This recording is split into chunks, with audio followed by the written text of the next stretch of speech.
श्रेय मिश्रा जी कानपुर से। श्री हरिवंश। श्री हरिवंश महाराज जी। महाराज जी, आप पूछना चाह रहे हैं कि अगर कोई भगवान का नाम लेके अपना मतलब करता है तो क्या उसको भगवत प्राप्ति होगी? नहीं नहीं, कदापि नहीं। जो कानून के विरुद्ध है वो दंडनीय अपराध है, तो उसे अपराध का भोग भोगना होगा।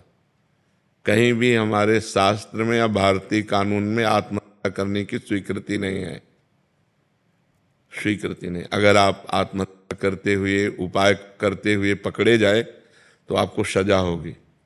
आप आत्महत्या नहीं कर सकते, ये हमारे भारतीय कानून में भी है।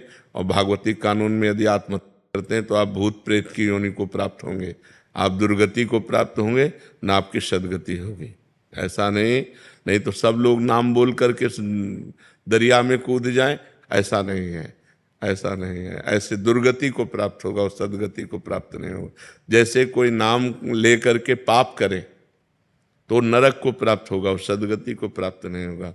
ऐसे ही कि नाम से अंतिम समय में कल्याण हो जाता है तो उसकी दुर्गति हो जाएगी, वो प्रेत योनि को प्राप्त होगा, उसका बहुत अधापतन हो जाएगा। ऐसा कभी नहीं करना चाहिए।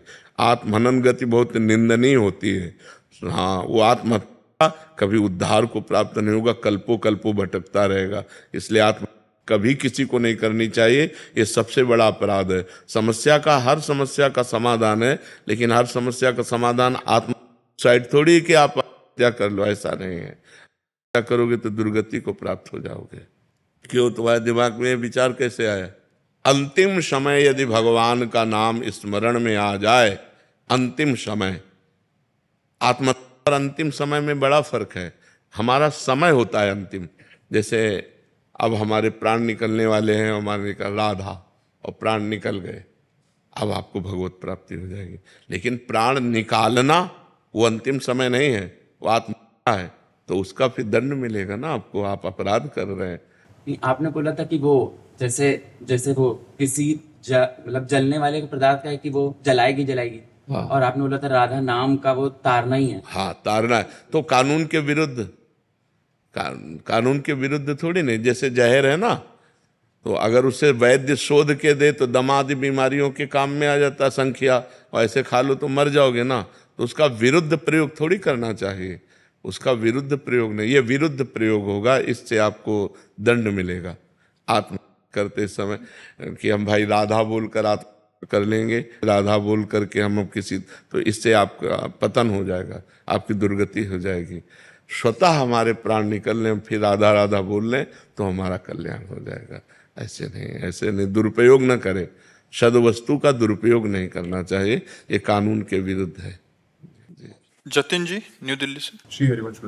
श्री हरिवंश महाराज जी, आपके प्रश्न का भाव है कि आपने आपके श्रीमुख से सुना था कि अगर आपके हृदय में प्रभु की याद आ रही है या एक बूंद भी आंसू आ रहे हैं तो प्रभु ने आपको याद किया है, वो आपके लिए ऐसे आंसू बहा रहे हैं, तब जाके आपको ऐसा भाव भी आया। तो महाराज जी इसका क्या? इसका भाव हमें कहने का ये था कि जैसे हम कृष्ण बोले तो कृष्ण कृपा से ही कृष्ण बोले, जो कृष्ण नाम है वही कृष्ण है।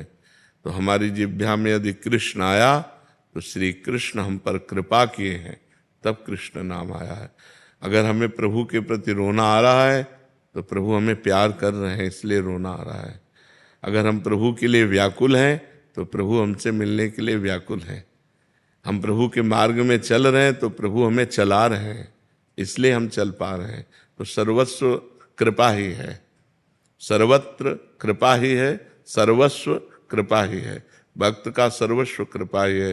भगवान की कृपा से मार्ग में आना, भगवान की कृपा से नाम जप होना, भगवान की कृपा से संत जन मिलना, भगवान की कृपा से भगवत कथा वार्ता मिलना, भगवान की कृपा से ही भगवान के चिंतन में डूबना, ये सब कृपा से ही है।